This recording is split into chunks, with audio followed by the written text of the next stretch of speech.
قال النبی صلی اللہ علیہ وسلم اذا دخل الخلاء قال اللہم انی اعوذ بک من الخبث والخبائث او کما قال النبی صلی اللہ علیہ وسلم۔ اس روایت کے راوی حضرت انس رضی اللہ تعالی عنہ ہیں۔ حضرت انس کون ہیں؟ یہ قبیلہ خزرج سے تعلق رکھنے والے ہیں، نبی علیہ السلام کے غلام ہیں، اور 10 سال انہوں نے حضور صلی اللہ علیہ وسلم کی خدمت کی ہے۔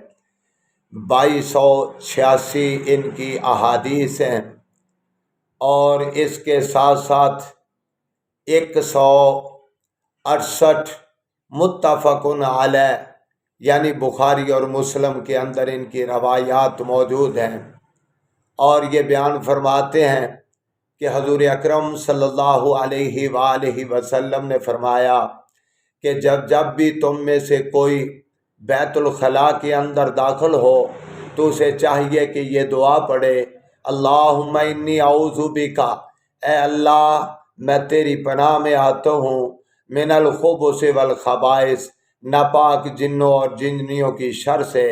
تو اللہ کریم ہمیں بھی عمل کرنے کی توفیق عطا فرمائے۔ السلام